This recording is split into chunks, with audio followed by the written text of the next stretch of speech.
오늘 함께 나눌 본문 말씀은 누가복음 7장 36절에서 50절까지 말씀입니다. 누가복음 7장 36절에서 50절까지 말씀입니다. 다 읽지는 않고 부분적으로 읽도록 하겠습니다. 제가 읽겠습니다. 먼저 36절에서 39절까지 읽겠습니다. 한 바리새인이 예수께 자기와 함께 잡수시기를 청하니 이에 바리새인의 집에 들어가 앉으셨을 때 그 동네에 죄를 지은 한 여자가 있어 예수께서 바리새인의 집에 앉아 계심을 알고 향유 담은 옥합을 가지고 와서 예수의 뒤로 그 발 곁에 서서 눈물로 그 발을 적시고 자기 머리털로 닦고 그 발에 입맞추고 향유를 부으니 예수를 청한 바리새인이 그것을 보고 마음에 이르되 이 사람이 만일 선지자라면 자기를 만지는 여자가 누구며 어떠한 자 곧 죄인인 줄을 알았으리라 하거늘. 그리고 건너가서 47절에서 50절까지 읽도록 하겠습니다. 이러므로 내가 내게 말하노니 그의 많은 죄가 사하여졌도다. 이는 그의 사랑함이 많음이라. 사함을 받은 일이 적은 자는 적게 사랑하느니라. 이에 여자에게 이르시되 내 죄 사함을 받았느니라 하시니 함께 앉아있는 자들이 속으로 말하되 이가 누구이기에 죄도 사하는가 하더라. 예수께서 여자에게 이르시되 내 믿음이 너를 구원하였으니 평안히 가라 하시니라. 아멘. 오늘 말씀의 등장인물은 한 여자, 한 바리새인, 그리고 예수님 이렇게 세 명이 나옵니다. 그중 한 여자에게 초점을 맞춰서 오늘 말씀을 좀 더 전하려고 합니다. 오늘은 한 여자의 믿음이란 제목으로 말씀을 전하겠습니다. 한 여자의 믿음입니다. 오늘 이야기는 빠르게 전개됩니다. 36절, 37절 두 절에서 이미 세 명의 등장인물이 모두 등장합니다. 36절을 보시면 한 바리새인이 나옵니다. 바리새인 중에 한 명이었겠지요. 앞서 나온 바리새인들을 우리가 복음서에서 살펴보면 예수님을 보면 예수님을 트집을 잡거나 예수님을 끌어내리기 위해서 항상 예수님의 행동을 주시하던 사람들이었습니다. 오늘 말씀 전에도 예수님은 백부장의 종을 고쳐주셨고요. 가부의 아들을 살려주셨고 침례 요한의 제자들에게 말씀을 가르치는 사역을 계속하셨습니다. 더 많은 사람에게 자신을 보여주셨고 또 놀라게 하셨고 많은 사람을 따르게 하셨습니다. 그런데 왜 오늘 등장하는 바리새인은 예수님을 친히 자신의 집으로 초대하고 함께 식사를 하자고 했을까요? 먼저 한 바리새인을 살펴보도록 하겠습니다. 바리새인은 먼저 오늘 예수님과 함께 식사하자고 했습니다. 이 행동은 어찌 보면 당시 놀랍고 용기 있는 행동일 수 있습니다. 왜 그럴까요? 예수님은 이미 많은 부정한 사람들과 또 죄인으로 취급받던 세리와 그런 사람들과 함께 식사를 하는 사람이었습니다. 율법을 준수하지도 않았고요. 그리고 죄인들과 함께 어울리는 사람이 바로 예수님이었습니다. 이런 예수님을 아마 한 바리새인은 쉽게 초대하지 못했을 것입니다. 그런데 한 바리새인은 예수님을 자기 집에 청합니다. 그렇죠. 예수님과 함께 식사하는데 그 목적이 있지 않을 수 있다는 겁니다. 예수님을 좋아해서가 아닙니다. 예수님을 존경하고 사랑해서 초대한 것이 아닙니다. 아마 한 바리새인은 예수님이 궁금했던 것 같습니다. 누가복음 7장 17절을 보시면 예수께 대한 이 소문이 온 유대와 사방에 두루 퍼지니라라고 말합니다. 예수님이 기적을 베푸고 또 죽은 자를 살리시고 병자들을 치유하시는 이런 사역들이 이미 이 소문이 널리 퍼져 있었습니다. 바리새인도 이 소문을 익히 들어 잘 알고 있었을 것입니다. 예수님을 청한 이 바리새인은 이러한 예수님이 과연 이것이 진짜인가? 이 말이 사실인가 아마 확인하고 싶었을 것입니다. 39절을 보시면 예수를 청한 바리새인이 그것을 보고 마음에 이르되 이 사람이 만일 선지자라면 자기를 만지는 여자가 누구며 어떠한 자 곧 죄인인 줄을 알았으리나 하거늘 라고 말합니다. 그러니까 죄인 취급받는 한 여자가 예수님 몸에 손을 대는 것을 봅니다. 만지는 것을 보면서 저 여자가 만약 죄인인 거 알았다면 저 선지자가 가만히 있지 않았을 텐데라고 이렇게 혼자 생각을 합니다. 그러면서 내 생각이 맞네. 역시 저 여자는 선지자가 아니야. 이렇게 확정을 짓고 있는 겁니다. 저 여자가 누군지도 모르는구만 이렇게 생각하며 바리새인은 예수님을 지켜보고 있습니다. 또 한편으로는 명성을 얻고 싶었을 수도 있습니다. 그렇죠? 이미 예수님의 명성은 널리 자자하게 퍼져 있었습니다. 예수님을 본인의 집에 초대함으로 자신의 명성도 높이고 싶었을 것입니다. 예수님을 직접 보고 아니면 무언가 확실한 트집을 잡거나 고소할 것을 찾으려고 했을지도 모릅니다. 44절에서 46절을 보면 바리새인의 태도를 더욱더 자세하게 알 수 있습니다. 먼저 44절을 보면 바리새인은 예수님께 발 씻을 물도 주지 아니하였다라고 말합니다. 이거는 당시 아주 기본적인 예였습니다. 주인이 집에 들어올 때는 물론이고 손님을 집에 맞을 때는 그 손님을 상석에 앉히고 그리고 발 씻은 물을 준비하는 것이 가장 기본적인 예였습니다. 그런데 바리새인은 이런 기본적인 예의조차 하지 않았습니다. 함께 초대하고자 싶은 그 목적이 아니었다는 것을 알 수 있습니다. 또한 45절을 보면 입 맞추지 아니하였다라고 합니다. 요즘 서양의 그런 문화처럼 이 당시 입맞춤은 그런 자연스러운 인사였습니다. 근데 바리새인은 그 주인으로서 초대한 손님에게 자연스러운 그런 인사조차 하지 않았다는 것입니다. 이뿐이 아닙니다. 46절에서는 감람유도 붓지 아니하였다고 합니다. 감람유는 그냥 이 당시 기름입니다. 다량 생산되었고 아주 값싼 기름이었습니다. 누구나 손님을 맞이할 때는 이 기름을 머리에 부어주는 것이 예였습니다. 그 당시 뜨거운 태양 아래에서 걸어온 손님을 맞이하는 기본적인 예의라고 말할 수 있습니다. 특별한 손님에게 행했던 것이 아닙니다. 그런데 가장 기본인 이런 예의들을 바리새인은 전혀 하지 않았습니다. 바리새인은 예수님을 청하기는 했지만 그가 보여준 모습은 예수님을 시험하거나 또는 그런 거짓적인 위선적인 모습을 볼 수 있습니다. 손님으로조차 대접조차 하지 않습니다. 뭔가 자신의 이익을 위해 예수님과 거리를 두고 있습니다. 마치 요즘 사회적 거리두기라는 것처럼 예수님과 멀리서 거리를 두고 있습니다. 그러면서 자기 동료 바리새인들에게는 나는 예수님 편이 아니야. 나는 바리새인 너희들 편이기 때문에 너희와 함께 있지. 나는 그냥 저 사람을 지켜보고 있는 것뿐이야 라고 이런 마음을 두며 거리두기를 하고 있습니다. 그런데 이 모든 거리두기, 사회적 거리를 깨고 나타난 한 여자가 있습니다. 등장부터 남다릅니다. 항유를 담은 옥합을 들고 아주 값비싼 기름을 들고 등장합니다. 그리고 예수님 발 곁으로 가더니 갑자기 울기 시작합니다. 눈물이 얼마나 계속 우는지 예수님의 발을 적실 정도로 운다고 말하고 있습니다. 그리고 자신의 머리카락을 풀어서 자신의 발에 적시는 그 눈물을 닦습니다. 이 여자는 그리고는 그 발에 입을 맞추기 시작합니다. 그리고 후에 자신이 가져온 향유를 예수님의 발에 붓습니다. 단 37절, 38절이 두 절 사이에 일이 순식간에 전개됩니다. 하지만 그렇게 빠르게 전개된 그 사건, 이 일 속에서 한 여자의 마음을 우리는 너무나 자세히 알 수 있습니다. 이 여자는 아마 예수님을 알고 있었을 것입니다.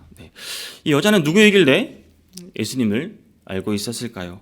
오늘 본문에서 여자를 죄를 지은 여자라고 소개합니다. 어떤 잘못을 했건 어떤 이유 있건 죄를 지었다고 합니다. 죄인인 이 한 여자는 비록 죄인 취급을 받고 있지만 예수님에 대한 소문을 익히 들었을 것입니다. 예수님에 관한 소망을 가지고 있었을 것입니다. 예수님을 이야기를 듣던 중 예수님이 어느 바리새인의 집에 들어갔다는 소식을 접합니다. 그리고는 자신이 아는 그 예수님, 세상의 죄인들과 함께하고 새들과 함께하는 그 예수님을 직접 만나러 갑니다. 죄를 용서하시는 분임일 틀림없음을 이 여자는 알고 있었습니다. 그리고 아주 귀한 향유가 담긴 옥합을 가지고 예수님 앞으로 다가갑니다. 예수님을 직접 만나니 눈물을 주체할 수가 없었습니다. 너무나 감동이 벅차올랐습니다. 인격적으로 예수님을 만나자 자신의 죄에 대해 갑자기 모든 죄에 대해 떠오릅니다. 그 죄에 대해 회개하고 고백하고 그 억제할 수 없는 마음과 그 벅찬 감동이 찾아옵니다. 예수님에게서 느껴지는 그 사랑으로 자신의 눈물을 주체할 수가 없습니다. 울음을 터뜨리지 않을 수가 없었습니다. 자신을 돌아보며 회개의 눈물을 흘립니다. 자신이 알던 예수님을 만난 한 여자는 눈물로 회개한 뒤 이제 철저하게 자신의 헌신된 모습을 보입니다. 벅찬 그 예수님의 사랑과 은혜에 감사하며 마음을 전합니다. 영적인 눈이 떠지고 변화된 삶을 직접 몸소 보여줍니다. 자신의 몸과 자신의 가져온 재물을 예수님 앞에 드립니다. 먼저 자신의 머리를 풀고 그 머리로 예수님의 발을 눈물에 젖은 발을 닦기 시작합니다. 단순한 모습 같지만 당시 머리를 푼다는 것 그 자체가 여자에게는 상당히 수치스러운 모습이었습니다. 그런데 이제 여자에게는 그런 수치스러움 따위는 중요하지 않았습니다. 철저하게 자기 자신을 낮추고 더욱더 겸손한 모습으로 예수님을 섬깁니다. 예수님을 초대했지만 발 씻을 물조차 제대로 준비하지 않았던 바리새인과는 너무나 비교되는 모습입니다. 그리고 그 발에 입을 맞춥니다. 더 헌신적이고 더 복종적인 모습을 보입니다. 정말 극적인 존경의 모습을 보여줍니다. 45절을 보시면 그 입맞추기를 그치지 아니하였으며 라고 말합니다. 그러니까 계속해서 이 여자는 예수님의 발에 입을 맞췄다는 것입니다. 계속해서 입을 맞추고 발을 닦으며 예수님을 섬기는 모습을 볼 수 있습니다. 아주 가장스러운 자연스러운 인사조차 하지 않았던 그런 바리새인과는 너무나 비교되고 분명하게 대조됩니다. 여기서 끝이 아닙니다. 이제 자신이 준비한 제물을 예수님께 드립니다. 향유를 발에 붓습니다. 당시 향유는 여기 보시다시피 향유는 옥합이라는 병에 들어 있었습니다. 옥합도 기회지만 위에 뚜껑이 닫혀있기 때문에 옥합을 깨고 향유를 부어야 합니다. 옥합뿐 아니라 그 안에 있는 향유 또한 상당히 값비싼 그런 물건이었습니다. 그리고 보통 향유는 머리에 붓는 것이 일반적이었습니다. 감량용처럼 머리에 붓는 것이 일반적이었으나 이 한 여자는 예수님의 발에 이 향유를 붓습니다. 이조차도 여자에게는 너무나 큰 감격이었습니다. 예수님을 보고 예수님을 섬길 수 있는 그 자체가 여자에게는 너무나 큰 감동의 순간이었습니다. 벅찬 눈물로 회개를 하고 감격에 몸과 재물을 기꺼이 드립니다. 죄를 지은 한 여자는 예수님에 대해 이미 알고 있었습니다. 예수님 앞에 나아가 자신의 죄를 고백하고 자신을 돌아봅니다. 눈물로 회개를 합니다. 그러고 나서 전폭적인 헌신을 합니다. 철저하게 순종하고 겸손하게 자신의 모든 것을 드립니다. 똑같은 구원에 감격 속에 있는 우리라면 우리가 마땅히 본받을 만한 모습입니다. 이 두 사람의 모습, 이 두 사람의 마음과 행동을 예수님은 이미 모두 다 아셨습니다. 그리고 비유로 말씀을 하십니다. 빚진 자 비유를 말씀하십니다. 40절에서 43절까지의 내용이 빚진 자에 대해 언급하십니다. 빚은 죄와 연관되어 있기도 합니다.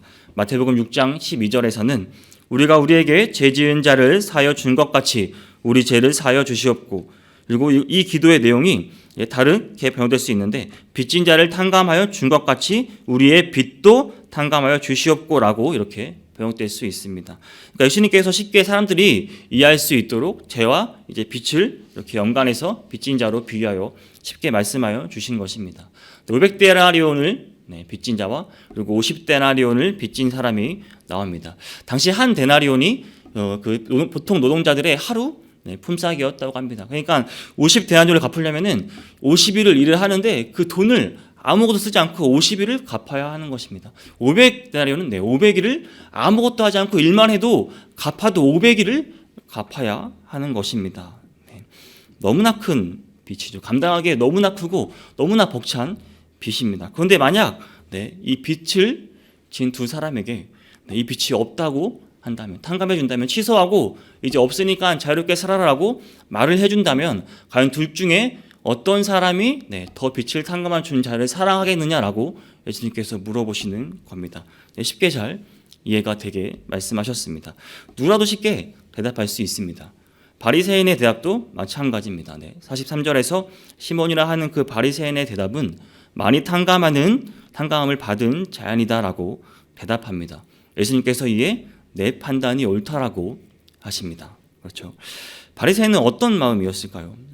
자신이 자신이 범한 생각과 행동에 대해 아마 깨달았을 것입니다. 부끄러운 자신의 모습을 봤을 겁니다. 한 여자의 행동을 생각하고 한 여자의 모습을 보면서 예수님의 말씀을 들으면서 아차 싶었을 것입니다. 그리고 우리가 앞서 봤던 44절에서 48절까지 그런 한 바리새인과 한 여자를 비교하시는 내용이 계속 나옵니다. 바리새인은 더욱더 이 말을 들으면서 마음에 계속 부끄러움이 있었을 것입니다. 그러나 이를 듣던 한 여자의 마음은 점점 더 감동으로 벅차올랐을 것입니다. 이 여자를 향해 예수님께서 이렇게 말씀하십니다. 47절입니다. 그의 많은 죄가 사하여졌도다 라고 말합니다. 세 번역에서는 이 여자는 그 많은 죄를 용서받았다 라고 하십니다. 그리고 48절에서 이어서 이제 이 여자에게 직접 말씀하십니다. 내 죄 사함을 받았느니라. 아멘. 사랑하는 여러분, 예수님만이 우리를 죄에서 온전한 상태로 할 수 있는 분이십니다. 예수님만이 우리가 죄가 없다 공적으로 선언하실 수 있는 분이십니다. 우리가 예수님께 진 빚은 너무나 많습니다. 감히 갚을 수도 없고 감당할 수도 없습니다. 그렇죠? 누가 우리를 위해서 십자가에서 죽음을 선택할 수 있겠습니까? 서서히 죽어가는 그 극심한 고통을 건뎌가며 누가 우리를 위해 죽을 수 있을까요? 우리가 전적으로 예수님께 의존할 수밖에 없는 이유입니다. 빛의 비유를 드시며 탕감하여 주다는 의미는 이제 원어인 카리스에서부터 왔습니다. 그러니까 은혜라는 뜻에서부터 이 말이 왔습니다. 그렇죠? 비유를 말씀하신 궁극적인 목적은 우리에게 하나님의 은혜를 알게 하기 위해서입니다. 우리의 노력과 행동으로 갚거나 우리가 무엇을 해서 그것을 할 수 있는 것이 아니라 그냥 값없이 우리가 감당할 수 없는 것을 값없이 주신 하나님의 은혜를 알기 위해서 예수님께서 말씀하셨습니다. 오늘 하루 우리는 값없이 구원해 주신 예수님의 은혜를 기억하는 하루가 되었으면 좋겠습니다. 두 사람의 마음을 다 아신 예수님의 말씀이 끝난 후 바리새인의 모습은 오늘 본문에서 더 이상 나오지 않습니다. 여운을 두는 듯한 이런 결론은 다른 누가복음에서도 나오는 특징이기도 합니다. 오늘 등장한 이 바리새인은 분명 예수님의 말씀을 통해 깨달음이 있었을 것입니다. 그리고 한 여자의 모습을 보며 이 여자가 변화하는 모습, 예수님의 말씀을 보며 분명 자기 자신을 돌아봤을 것입니다. 후에 어떤 모습일지 우리는 상상할 수 있습니다. 그리고 죄를 지은 한 여자는 마지막까지 계속 등장합니다. 예수님을 진정으로 알았던 여자입니다. 예수님을 보자마자 눈물로 회개했던 그 여인입니다. 그리고 철저하게 자신을 내려놓고 전적으로 예수님께 헌신했던 그 여자입니다. 예수님께 제사함을 받은 선언을 받은 후 사랑이 더 많이 생겼습니다. 47절에서는 사랑함이 많음이다 라고 합니다. 이 여인이 사람이 많아 제사함을 받은 것이 아니라 제사함의 결과로 보는 것이 더 좋습니다. 그러니까 제사함을 받은 후 더 사랑이 많아졌습니다. 빛을 많이 지은 사람이 더 빛을 탕감해 준 사람을 사랑한다고 말한 것처럼 그게 죄가 컸을지도 모르지만 그는 그 본인의 죄를 탕감받음으로 더 사랑을 전할 수 있습니다. 제사함으로 인해 예수님을 더 사랑할 수 있었습니다. 그런데 여기서 중요한 것이 있습니다. 이 모든 것이 바로 이 여자의 믿음에서 나왔다는 겁니다. 50절을 보겠습니다. 예수께서 여자에게 이르시되 내 믿음이 너를 구원하였으니 평안히 가라 하시니라. 아멘. 예수님께서 강조하는 부분입니다. 누가복음 5장에서 나병 들린 사람을 깨끗하게 하실 때도 오늘 보면 조금 앞에 나오는 백부장의 종을 고쳐 주실 때도 그리고 오늘 한 여자를 제사함을 하실 때도 그리고 8장에 나오는 예수님의 옷에 그 손을 댄 혈루증 여인을 고쳐 주실 때도 예수님은 똑같이 말씀하셨어요. 내 믿음이 너를 구원하였다라고 말씀하셨습니다. 예수님의 말씀이 이겁니다. 오늘 한 여자에게 믿음이 있었기에 예수님을 알아볼 수 있었고요. 믿음이 있었기에 예수님 앞에서 눈물로 회개할 수 있었습니다. 믿음이 있었기에 예수님께 전적으로 헌신할 수 있었고 믿음이 있었기에 예수님께 제사함을 받을 수 있었습니다. 이 여자는 예수님 앞에 예수님과 관계는 물론 이제 공식적으로 제사함을 통해서 사회적 관계까지 회복되었습니다. 사랑하는 여러분, 오늘 우리는 한 여자의 믿음을 받습니다. 진정한 믿음이 있다면요, 예수님을 모를 수가 없습니다. 진정한 믿음이 있다면 자신을 돌아보지 않고 회개하지 않을 수 없습니다. 진정한 믿음이 있다면 헌신하지 않을 수 없습니다. 내가 예수님을 진짜 믿는다면 내 삶이 변하지 않을 수 없습니다. 오늘 우리가 본 이 여자처럼 사랑이 넘쳐나지 않을 수 없다는 말입니다. 그 사랑이 그 사람의 행동으로 드러날 수밖에 없습니다. 그 벅찬 은혜와 감격을 어떻게 표현하지 않을 수 있겠습니까? 여러분에게 믿음이란 어떤 것인가요? 사랑하는 여러분, 오늘 하루는 나의 믿음을 드러내보는 건 어떨까요? 예수님을 안다면, 아니면 예수님을 만났던 그 첫사랑, 그 첫 감격을 기억해 보시기 바랍니다. 가슴 벅찬 그 순간을 기억할 수 있는 하루가 되었으면 좋겠습니다. 그때 예수님을 만났을 때 그 은혜를 기억했으면 좋겠습니다. 그리고 내가 어떻게 예수님을 믿고 살아왔는지 오늘 하루 다시 한번 돌아볼 수 있는 계기가 되었으면 좋겠습니다. 그리고 예수님과 관계를 회복함으로 예수님을 더 사랑할 수 있는 오늘 하루가 되었으면 좋겠습니다. 오늘 하루는 남들 눈치 보지 말고 오늘 나온 이 한 여자의 믿음처럼 여자처럼 헌신할 수 있기를 바랍니다. 당당히 기도하시고요. 당당히 성경을 읽으시고요. 당당히 예수님의 사랑을 드러낼 수 있는 하루가 되었으면 좋겠습니다. 더 나아가 내가 무엇을 헌신할 수 있는지, 사람들과의 관계에서, 가정에서, 교회에서 내가 어떻게 예수님을 더 드러내고 헌신할 수 있는지 고민할 수 있는 하루가 되었으면 좋겠습니다. 마지막으로 우리 모두 진정한 믿음이 회복되었으면 좋겠습니다. 예수님을 만났던 그 첫사랑, 그 꿈과 그 감격을 다시 한번 회복했으면 좋겠습니다. 오늘 하루 간절히 예수님 앞에 기도로 나아가며 예수님과 함께 동행하는 하루가 되길 주님의 이름으로 축복합니다.